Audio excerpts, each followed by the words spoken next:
आपके बीच में प्रयाग गंगा स्टूडियो भाई आशीष यादव जी के नेतृत्व में एक हास्य रस के बिरहा पेश है। गाने का शीर्षक है यमराज का घमंड। 4 लाइन कवि जी भूमिका दिए मास्टर।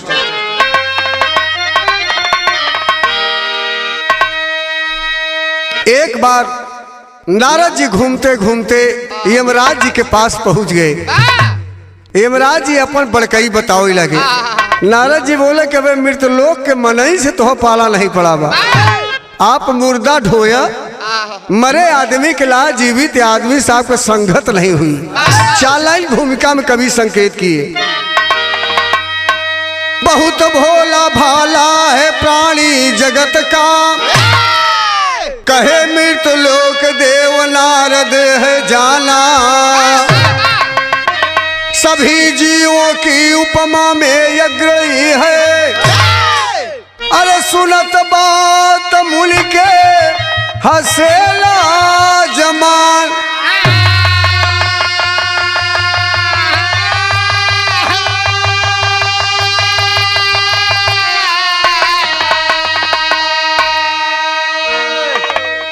बहुत धर्म मानो बचाता सही है, पर करता चला कि ये जाने जा।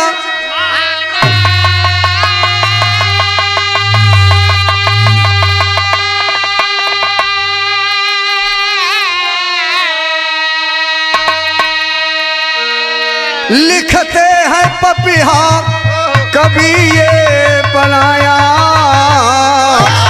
महिमा जगत का ये जाने जनाया।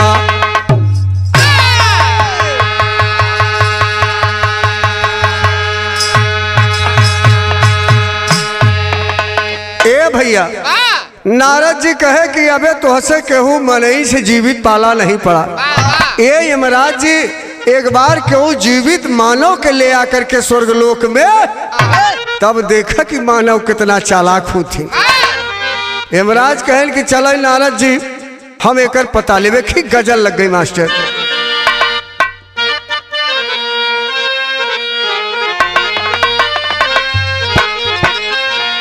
कौनो आशिक अपने महबूबा से कहता है, क्या कहता है कि अरे पागल नजरे, अब पागल नजरे दिल दीवाना लगता है, दीवाना लगता है।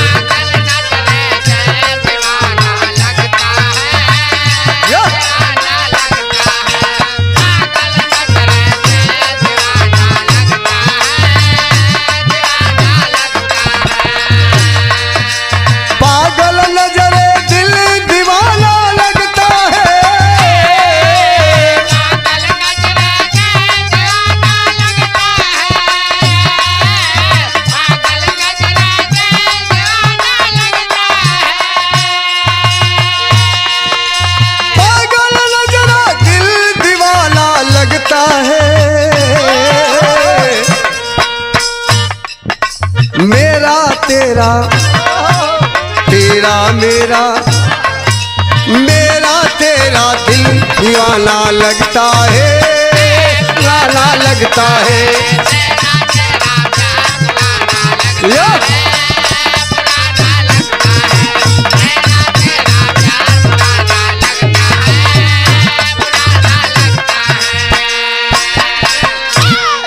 नारद जी कहन के महाराज जब लई आए देवा जिंदा मनई तब तो है औकात मालूम हो जाए। कहना है क्या, यमराज नारद के बात सुनत घबराए हैं, सुनत घबराए हैं।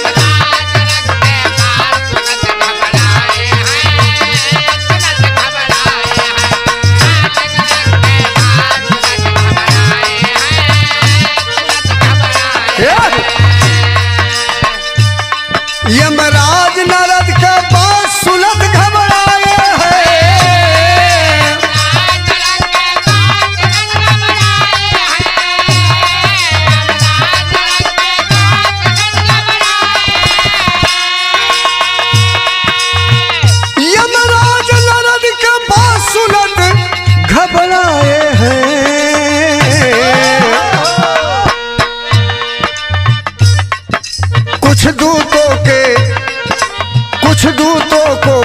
पासो अपने बुलाए हैं।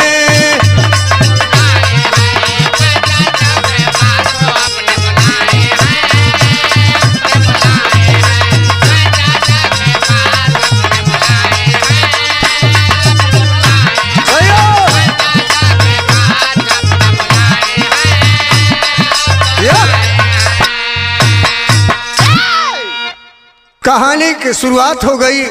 यमराज अपने दूत के बुलाए कि बेटा जा एक गांव में लखन नाम के पटवारी है और उस आदमी की जिंदा लेकर के आओ। कहानी की शुरुआत में मास्टर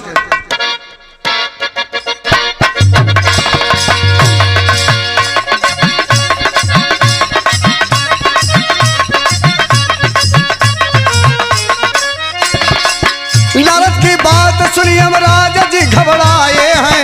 नारद की बात सुनी यमराज जी घबराए हैं। कुछ दूतों को अपने पास में बुलाए हैं।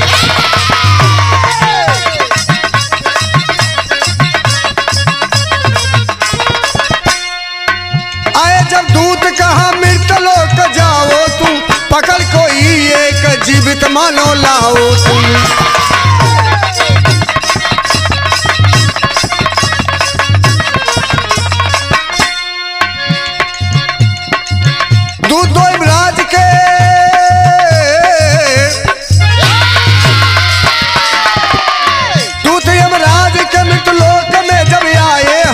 आवाज एक द्वारे जाकर लगाए हैं।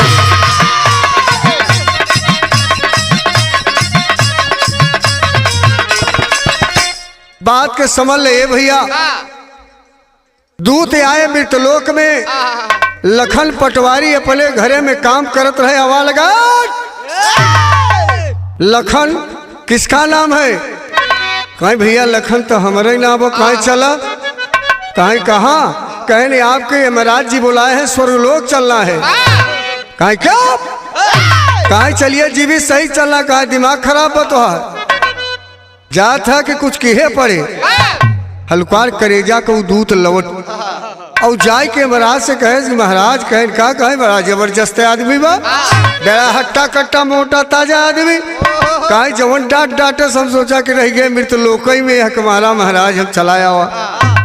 8-10 दूत भेज दिए और जब आए पकड़ के तब महाराज हर लखन पटवारू के दिमाग गड़बड़ान। और जब गड़बड़ान तो तर्ज लगे मास्टर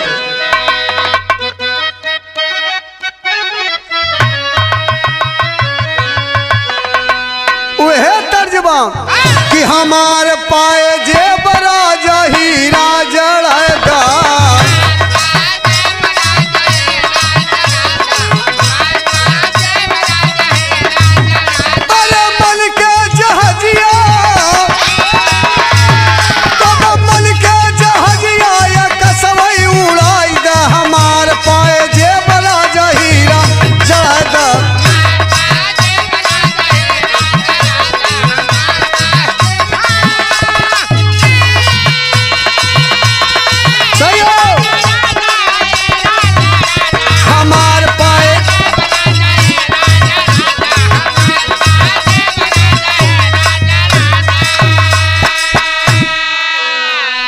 लखन पटवारी जब देखे कि दूत बरियार दिखा था काफी संख्या में है तो कहे भैया कहे चलना पड़ेगा। और मालूम स्वर्ग लोग चली कब लौटब कि न लौटब तो तनी सा 10 मिनट के समय हम दे दे। कहे नु का करब? कहे जाई बाल बच्चा है मिला आई तो बताओ थे भाव में का कि हमार बतिया तन के मान ला बिरनवा।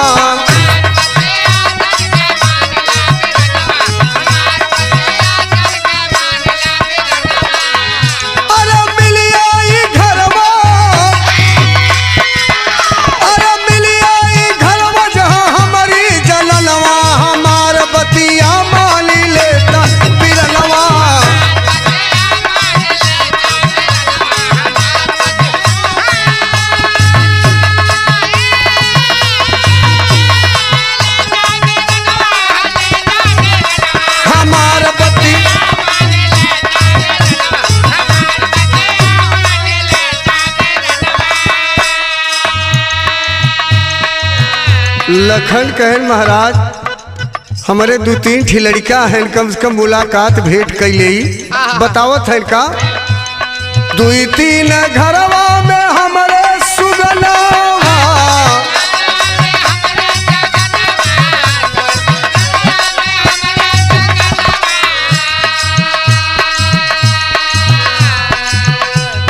दुतवन से हाथ जोड़ बोलले बयनावा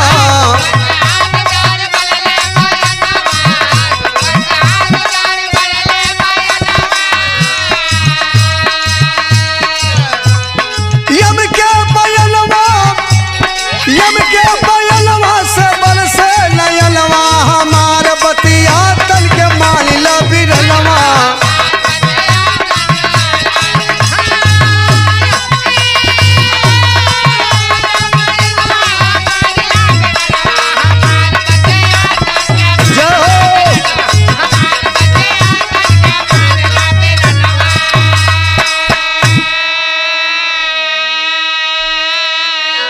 यम के दूत द्वार पर खड़े हो गए और कहा कि जल्दी करिएगा।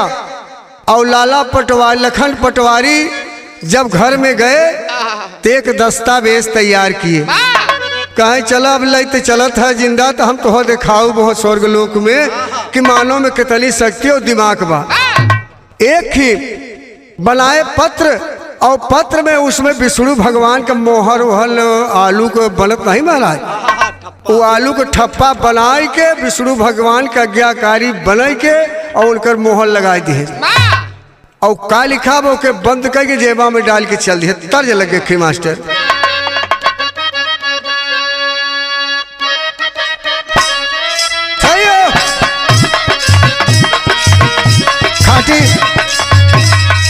खाटी प्रयागराज के तर्ज स्वर्गीय गुरु दयाराम जी गावत और बड़ा मठार के गाँव का गावत रहे बदन पियराई गे ए भैया बदन पियराई गे पेट होई गे भारी बदन पियराई गे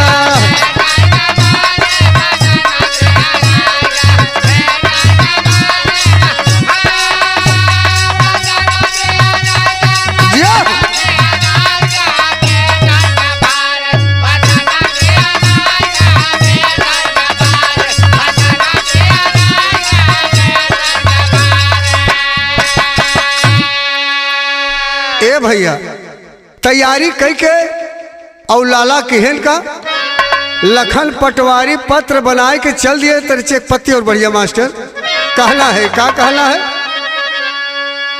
हाय बना के परवाना चला है पटवारी बना के परवाना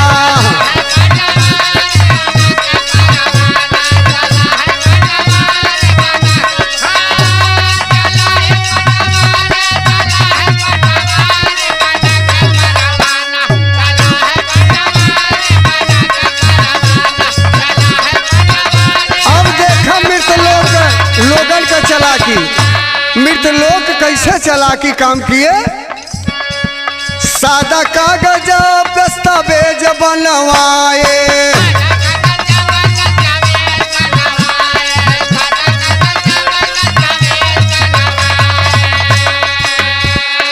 विष्णु वाली यज्ञकारी नीति अपनाए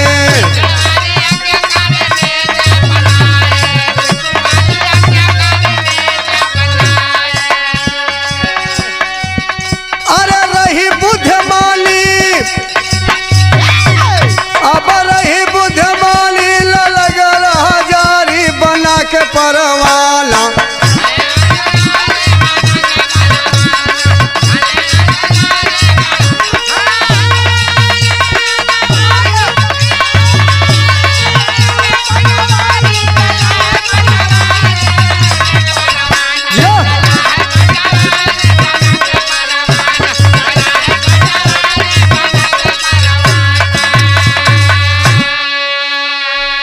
और पटवारी लखन आगे आगे दूत पीछे पीछे लखन कहाँ चला दादा का बेटवा हर पहुँचबा तब फैसला हुए। और जब वहाँ पहुँचे तब कवि जी लिखे का लिखे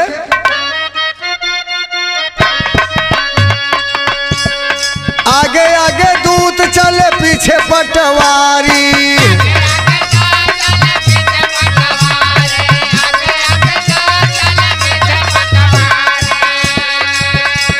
मुहावा बनाई जब पहुंचा दुआरी।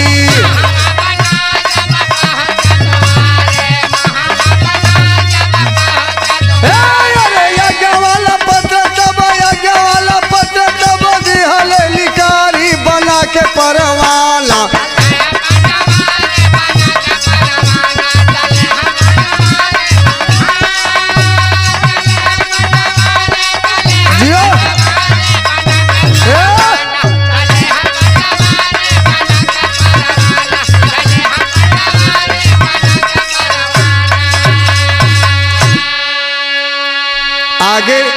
आगे आगे दूत देह माजत चला जाता है, पीछे लखन पटवारी लिहे पत्र चला जाता है। कहाँ चला बुढ़ऊ अब वहाँ खबर ली।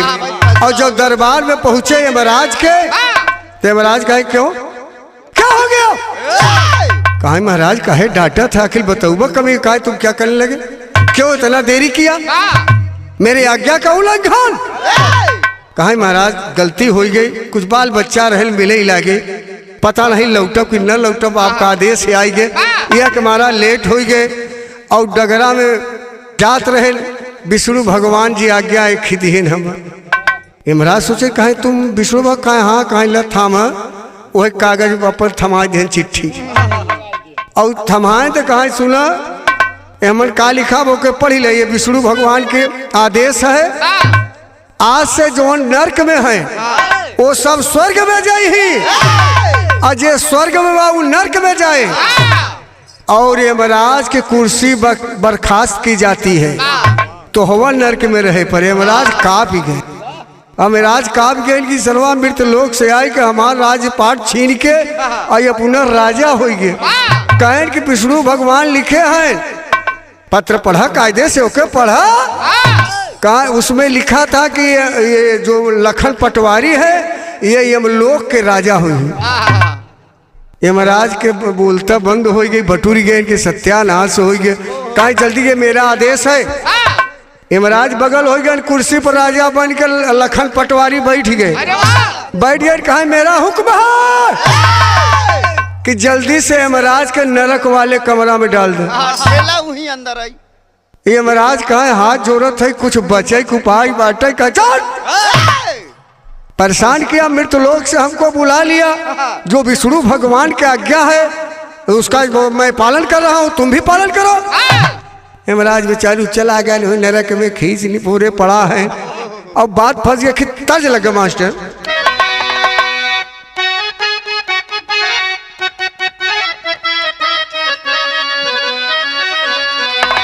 तरह जो है बात कि यार लगत फगुनावा, अरे लगत फगुनावा, अरे उड़े लगा रदी हो मोरी देहिया भैला बापी यार हरदी हो मोरी।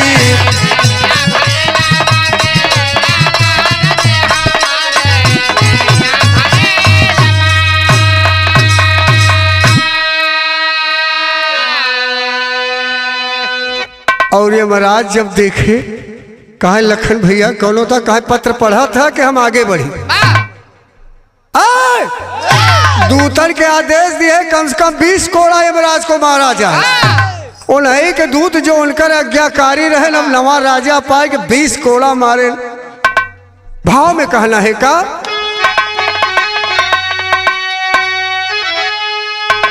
वह बात कहना है कि यार पावत परवाना यम, अरे पावत परवाना यम, अरे बुझाया गईले हो है राजा वाली बातिया भूलाय गईले हो है।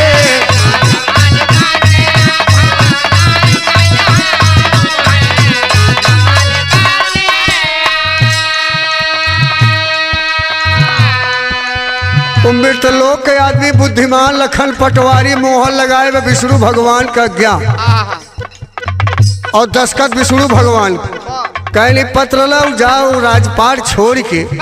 यमराज जब जाए लागे और 20 कोड़ा मारे रहा एकदम लाल पियर देखत रहा।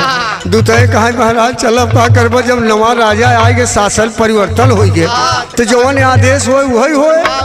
पड़ी गए अंदर नरक में डाल दिए। जौन नरक वाले बेचारे जात वही बैठा रहा सही आखी पुलाव।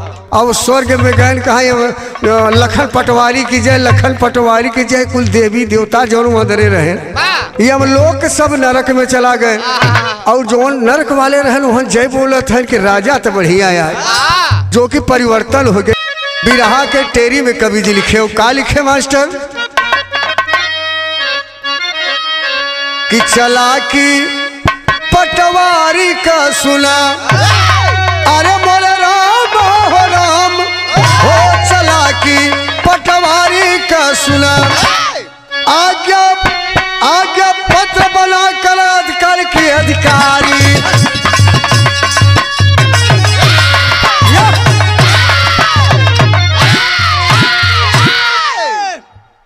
नया पत्र बनाकर बना नया अधिकारी, चलाकी पटवारी के सुनो। अब बेचारू देखत हैं पूरा हल्ला हो गए। चौक के भाव में कवि जी लिखे का लिखे मची खलबली स्वर्गलोक में, मची खलबली स्वर्गलोक में मचा है चारों तरफ हाहाकार। सभा बुलाई सब देवतल के, पहुंच गए सब स्वर्ग के द्वार। सभी देव संग नारद आए, अपने मन में किए विचार। पुण्य जी अपना छोड़ के बोले नारद बतिया तभी दिखान।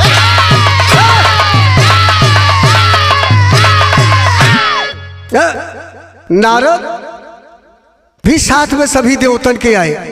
और जब साथ में आए तो यमराज के देखे तो नरक में ऐसे कापत बैठा है। कहा नारद देव ऋषि हमसे गलती हो गई, ऐसे हम उबार दब, आज के बाद हम फिर तो लोग के मनन के चक्कर में न पड़ब। तू सही कहत रहा कि हम मुर्दा ढोए के हई, और अगर जीवित आदमी के चक्कर में पड़ जावत फंसी जा, हमें नरक से निकलवाए। हम तो से विनती करते कहे रची रही जा, एक दाई तू और फंसा रहा। कहा कब कहा मृत्युलोक में एक आदमी चालाकी की है और तुहार पूजा की है, और तू प्रसन्न हो के गया प्रकट भा कहा जोन मांगे खो 3 बार मांग ले। तो कहत बाटा कि तू देव न, तू देश के जीव मारत है, तू का देव? तो कहे कि नहीं देव, और 3 बचा तो से बनवाएस। तो पहला का मांगे रहा तू बिसर गया। कहे का कहे पहला मांगे कि जोन ई बर्धा पर चलत है भैसा पर, एकर तनी बड़ी बड़ी सिंह बात है के दोनों सिंहिया एकर सठी। कहा चल ठीक बाटे यो मस्त। तो कहें कि दूसरका पर मांगो बेटा, दूसरे गांव में हमें जीव ले जाना है, जान लेकर के हमें यमलोक पहुंचना है। कहा तू देवा न खिसने पूरा मनाई का मांगी। कहा नहीं नहीं मांगो बेटा, क्या चाहते हो?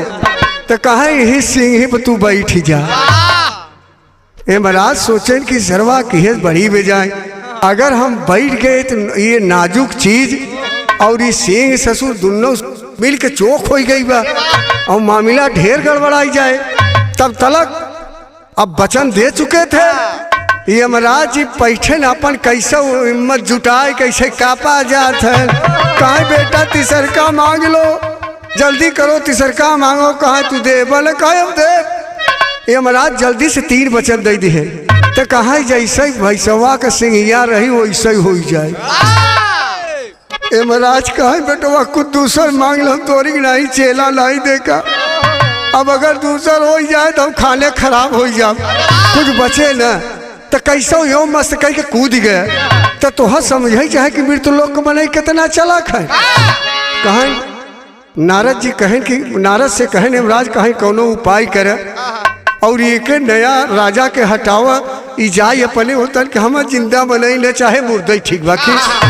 तर्ज लगा मास्टर का।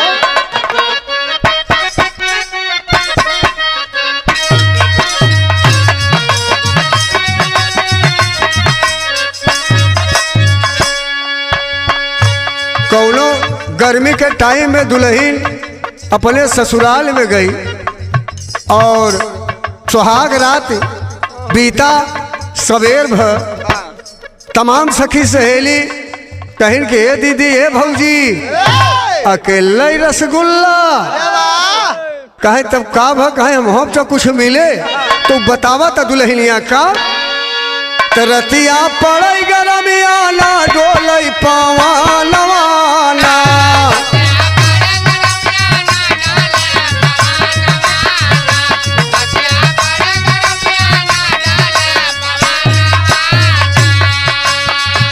तुम्हारे गरमी के मारे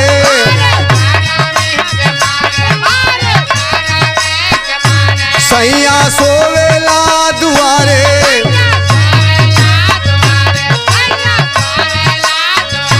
हमारी सासू नदिया मारला में हालवाना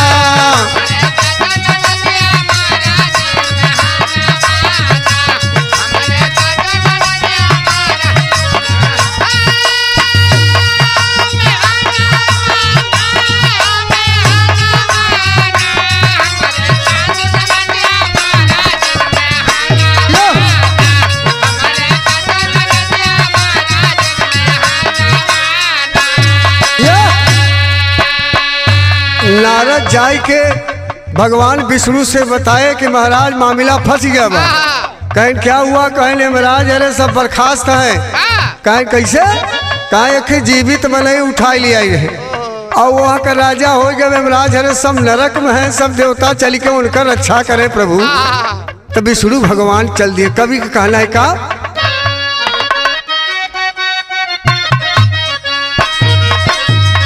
तब बतिया सुन के भैया विष्णु किए पयानवाना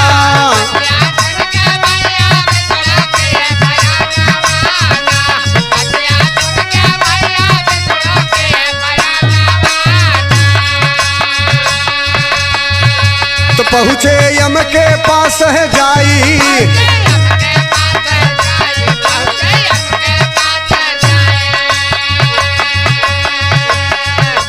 बोले बतिया है हर साई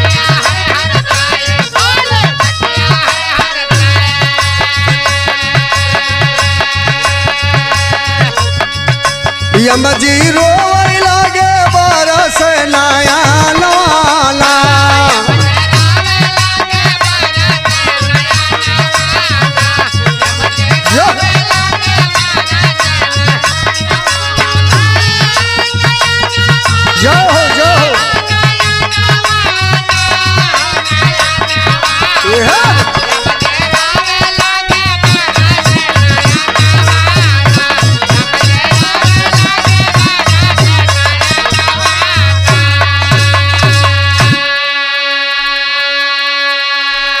विष्णु भगवान आए यम के पास खड़ा हो गए यमराज कहें कि महाराज कुल हो गए कुछ बाकी नहीं बा कहें आखिर बात क्या है क्यों ऐसा हुआ कहे महाराज एक दिन नारद के बात पर कहे में आई गए ये कहें तो हम मुर्दा से पाला भवा जिंदा मनई से नहीं पाला बा और महाराज देख लिया हमार जिंदगी बचाओ भगवान विष्णु मनई मन मुस्कियाए और कहें घबरा मत रुक तो भगवान किए का और जब बुलाए तो तर्ज लगा मास्टर का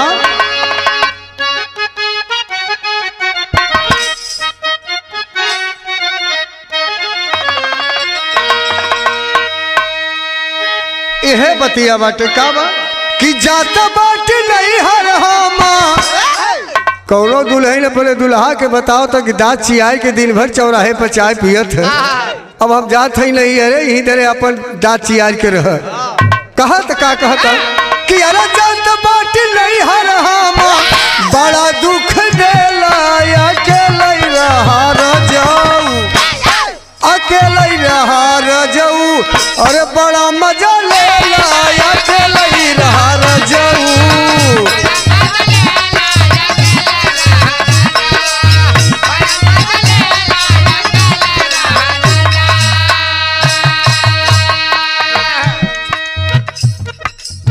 भगवान विष्णु लखन पटवारी को बोला है भाई आओ यार लखन पटवारी कहें महाराज आदेश कहें तुमने मेरे साथ भी चालाकी कर दिया मैंने कब पत्र जारी किया और मोहर लगा दिया कहें साहब महाराज अब का बताई, ये हमार जबरी बोला कि हमारे बेटवा मेहरारू से नहीं मिले दी है।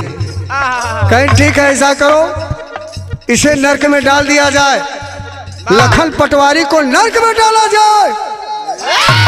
कहा गड़गड़ाए के विष्णु भगवान गोड़े पकड़ लिए लखन पटवारी। कहा महाराज माफ करें, अबे हमार उम्र कहाँ पूरी भई बा, ये हम जबरी लेके आई रहे और तबे तो हमार उम्र बाकी हम मृत लोक में जाए दे और कुछ हम व्यवस्था भी चाहे।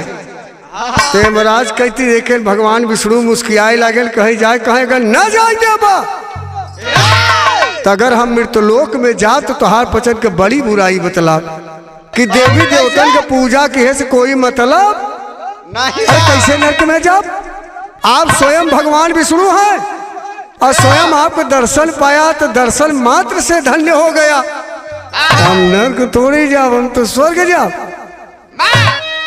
कहन कि ओ कहन महाराज बतावा कि मृतलोक मनई तोहार पूजा कई के और कथा सुन के स्वर्ग भी ने मरत हैं और हम स्वयं आपका दर्शन पावा। विष्णु भगवान कहन इनकर तैयारी कर तर्ज लगे मास्टर।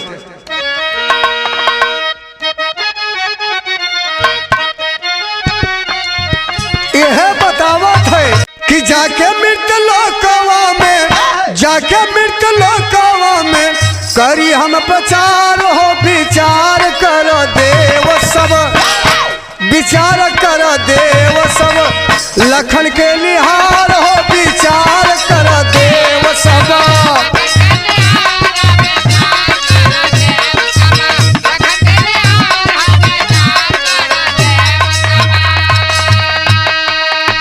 कहली बात मान ल, अगर मेरे साथ अन्याय होए तो हम मृतलोक में जाए कि तोहार लोगन के तली बुराई बतलाब कि तोहार पचन पूजा पाठ सब ठप्प हो जाए। ये महाराज पैर पकड़ ले के महाराज पूरे देवतन के बड़ा अपमान होगा, किसी तरह से इसे रोका जाए और कुछ व्यवस्था करके मृतलोक भेजा जाए, समय पूर्व पर इसे लाया जाए। लखन पटवारी मौका पान गाय पहुँचावा हो रिश्तेदार जौन दूत ले गए रहे, कहाँ चला भाई तू ही तो बुद्धिमान आदमी है, मृतलोक में भी गाठ और यहाँ हम लोक में आए कर राजा बन गया। लियाई कहे समय बीतता गया बाबू, कहे नर बलवान हो तो नहीं समय हो तो बलवान, और वो समय आ गई जेकर समय आ जाए एक दिन जाना पड़ेगा, चाहे बड़ा आदमी हो जाए छोटे आदमी हो। और 90 साल की उम्र से मृतलोक में बिताए और लखन पटवारी इस धरती से उनका प्राण जाने लगा। गीत के लाइन में मास्टर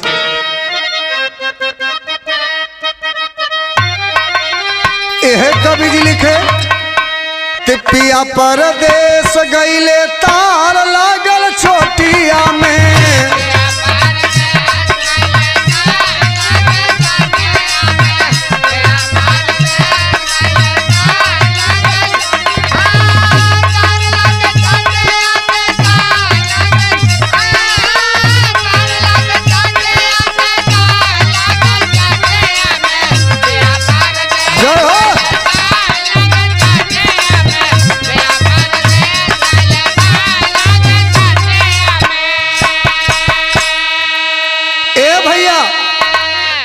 समय लिए राय गए लखन पटवारी कहन के महाराज हरण के नरक भेजे रहे, बहुत सताए रहे और मजे के कोड़ा बरसवाए रहे और हम जाते हदाएं हम हो लिखी यही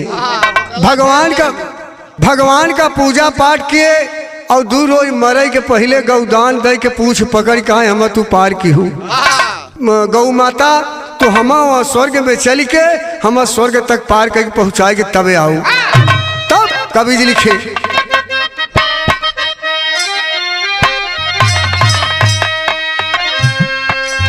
छोड़ी के भवनवा चाली दिहाले जवानावा हो,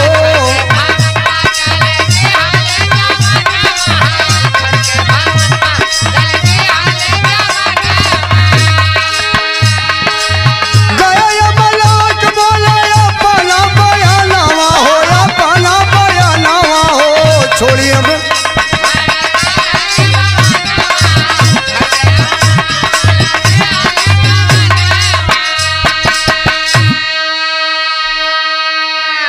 गए महाराज के पास, कहन महाराज हम आएंगे, कहाँ आएंगे? कहना कहाँ ले आओ इनका लेखा जोखा देखा जाए। कहा कि बताओ पहले पाप वाला देखा जाए कि पुण्य वाला?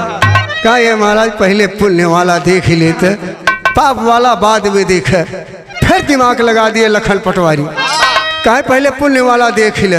और गैया के बगल में खड़ा किए रहे, कहीं देखा, कहें कि हाँ मरत मराव काम तो किए है, कुछ दान पुण्य किए है, पूजा पाठ किए है, ब्राह्मणन के दान भी दिए है, काम तो बढ़िया बा तोहार। कहीं ना ये काम और समझ ले, हम गंगा गाय माता के संकल्प किया, इनसे वादा किए कि माई तू गाय हो और संसार का महतारी है, हमारा हो, हमन स्वर्ग में पहुँचाए के तब ही वापस ली हूँ। यमराज का ने हरगिज नहीं होगा, तुमने गलत काम बहुत किया है इसलिए तुम्हें नरक में जाना पड़ेगा। और गैया उठाए से गया धै कैसे उठा के फेंके न, वो यमराज गिरे धड़ाम से। और जब यमराज गिर गए भागे लगे न, फड़ा तफरी मच गए। विष्णु भगवान के फिर खबर नारद दी दिए, कहा फिर गड़बड़ान बा। कहन कहा लखन पटवारी फिर आई के, अब ओकर आत्मा आए के वो कहा था स्वर्ग जाब, ये कहा था नरक। आए देखे विष्णु भगवान फैसला के हैं। गीत के लाइन में मास्टर पहापट में कवि जी लिखे, क्या लिखे?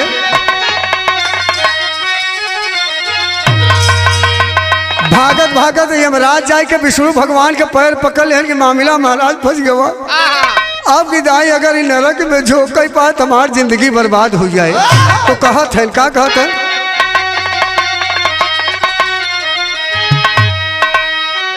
कहे बड़ा चतुर्बाम मृत लोक के मनई अखिया बरसेला, यमराज जी बोला लगे बतिया अखिया बरसेला।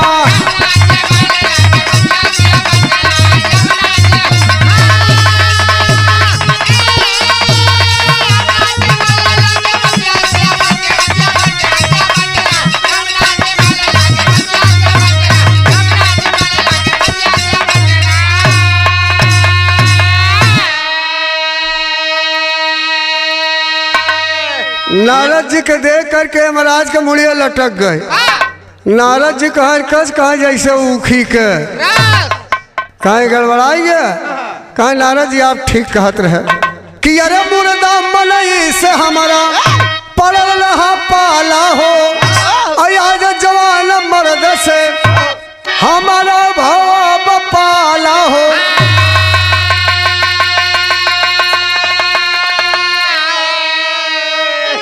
जीवन में ऐसा सहला न सतिया अखिया बरसेली, और नारद हमारा पूरा कर कृतिया यसिया।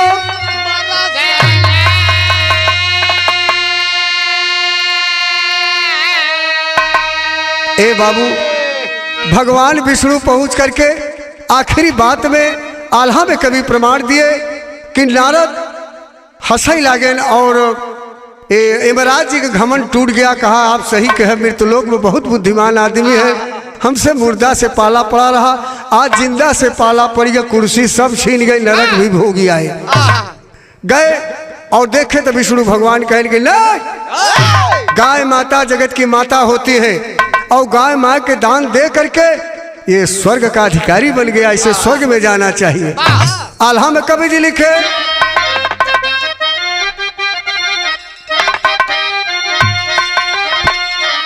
लखन पटवारी बोले अरे धाई के चरनिया दादा, बाती या सुनो हो श्री।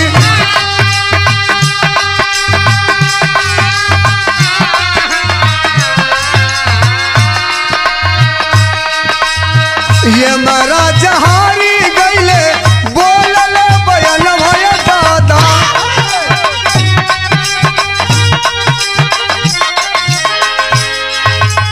बोलले बतलिया विष्णु गईले हारा।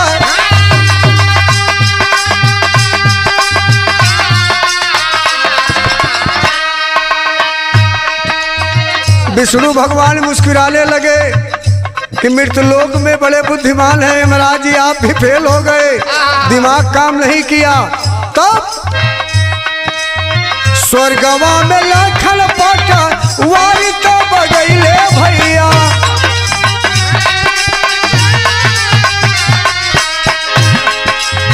गैया मैया से लिहला नहीं अइला गा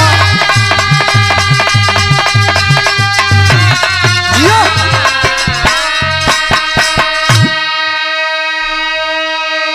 भैया हो लखन पटवारी स्वर्ग के अधिकारी बने, स्वर्ग में गए और स्वर्ग में स्थान लिए।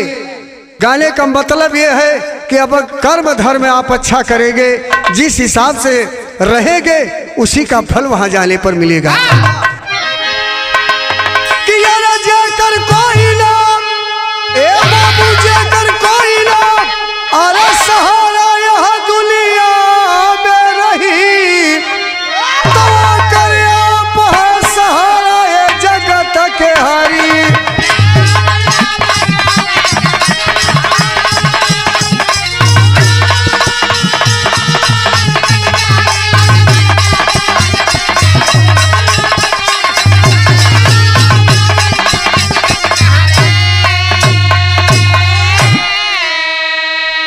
लखन पटवारी भगवान विष्णु के पैर छू करके प्रणाम किए, कहा प्रभु आपने न्याय किया और धर्म की रक्षा किया, कोटि कोटि आपको प्रणाम।